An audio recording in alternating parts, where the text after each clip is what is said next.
আমি বিশ্বাস করি জানো তো, কারোর ওপর কখনো ভরসা করতে নেই। তুমি যদি নিজে পারো তাহলে অবশ্যই নিজের কাজটা নিজে করে নাও। হ্যাঁ, তাই বলে কি তুমি সাহায্য পেতে পারো না? নিশ্চয়ই পেতে পারো। তো চলো, কেমন আছো তোমরা? আশা করি খুব ভালো আছো। আমি মিঠুয়া, হাউস ওয়াইফ মিঠুয়া ব্লগে তোমাদের সকলকে স্বাগত। এটা আমার একটা ছোট্ট ব্লগ, ছোট্ট ভিডিও। তো তোমাদের দাদা ভাইয়ের কাজ থেকে ফিরে এসে ইচ্ছা হয়েছে একটু কিছু জলখাবার খাবার। তো জলখাবার তো কিছু বানানো নেই, কি করি, তাই একটুখানি লুচি ভাজছি। দেখো লুচি। আর কি করেছি বলো তো, প্রেশার কুকারে তাড়াহুড়ো করছি তো, তাড়াহুড়ো করে প্রেশার কুকারে আলু দিয়ে টমেটো, কাঁচা লঙ্কা, হিং দিয়ে ফটাফট সিটি মেরে একটা তরকারি করেছি। এই তরকারিটা কিন্তু খেতে খুব ভালো লাগে। তবে মানুষ তো এখন সেরকম নয়। মানুষের মনে এখন অনেক রকম হিংসা ঢুকে গেছে। কেউ কারোর ভালো কখনো সহ্য করতে পারে না। পাড়ার লোকে তো তোমাকে টিটকিরি দেবে, কোনো কিছু বলবে কি না বলবে, ওরা কিন্তু রেডি আছে তোমাকে কথা শোনাবার জন্য।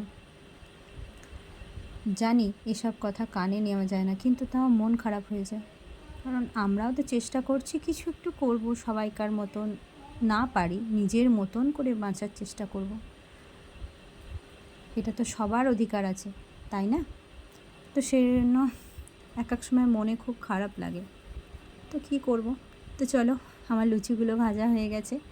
এবার তোমাদের দাদাভাইকে তাড়াতাড়ি করে খাবারটা আমি দিয়ে দিই। আর প্রচণ্ড গরম জানো, মানে সমানে মুখ মুছছি, আর একবার করে মুছছি, একবার করে করছি।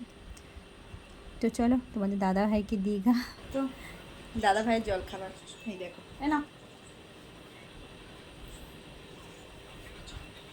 কেমন হয়েছে সেটাও কিছু বললে না। আমি কত কষ্ট করে তোমাকে বানিয়ে দিলাম। ভালোই হবে, ভালো হবে তো? বলো কেমন হয়েছে, মুখটা তুলে বলো। দারুণ। এই যে কিছুটা ঘুমাচ্ছে আমার সোনাটা। ও বৌদি, এটা কেউ নয়, এটা ভিডিও হচ্ছে। এটা আমি, ওটা তুমি। বৌদি বুঝতে পারেনি। বৌদি চলে এসেছে, বাসনগুলো হবে এবার। দেখো বৌদি কাজকর্ম করুক। চলো, বৌদি জিজ্ঞেস করছে এত কম বাসন কেন, কি করে হবে। আজকে তো অশোক ষষ্ঠী, আমরা খেয়েছি সামা চালের ভাত আর বেসন বড়া ভাজা আর একটু ঘি লঙ্কা, ভাল লাগে খেতে। তো গাছগুলোকে মা জল দিয়ে গেল। দেখো কুমড়ো গাছটা কতটা বড় হয়ে গেছে, ওই দেখো দুটো ফুলও ফুটেছিল এরকম বড় বড়, কিন্তু তোলা হয়নি। তুলবো তুলবো তুলবো তুলবো করে তোলা হয়নি, কারণ ওই কুমড়ো ফুলের বড়া আর মুসুরির ডাল জমে ক্ষীর হেভি। আর দেখো আমাদের এই পেয়ারা গাছটা দেখো, বুঝেছো? এটা না আগে তোমার ওই দিকটায় থাকতো, তখন ওখানে খুব একটা মাটিটা পেতো না। আর এখন এখানে একটা নারকেল গাছ ছিল, তো নারকেল গাছটা কেটে দেওয়ার পরে এইখানটায় এই গামলার মধ্যে এটা আছে, নিচেটা ফুটো করে দিয়ে বসানো হয়েছে, দিয়ে তার জন্য দেখো খুব সুন্দর হয়েছে, খুব চকচকে হয়েছে পাতাগুলো, বেশ ভালো লাগছে দেখতে। মৌসুমি লেগে গেছি নাকি?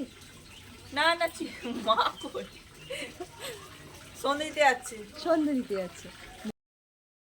তো তিনজনা দেখো সন্ধেবেলায় চা খেতে বসে পড়েছি, মা আমি আর মৌ লুচি দিয়ে চা খাচ্ছি। 6খানার মতন ছিল জানো তো, তোমাদের দাদা ভাইকে দিয়েছি, তারপরে বাবা আর ছেলে খেয়েছে, তারপরে 6টার মতন ছিল।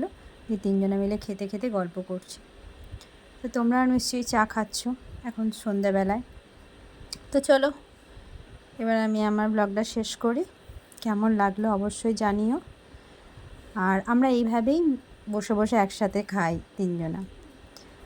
আর আমার যদি কোথাও ভুল ত্রুটি হয় সেটাও তোমরা আমাকে বলো, আমার পাশে থেকো, আমার চ্যানেলটা সাবস্ক্রাইব করো, কমেন্ট করো, তোমাদের কমেন্টের আশাতেই আমি থাকবো। তবে তো আমি আমার নিচে নতুন কিছু করার সাহস পাবো। এইভাবে তোমরা আমাকে অনেকটাই সাপোর্ট করো, নাহলে কিন্তু আমি চলতে পারবো না এই রাস্তায়। টাটা সবাই।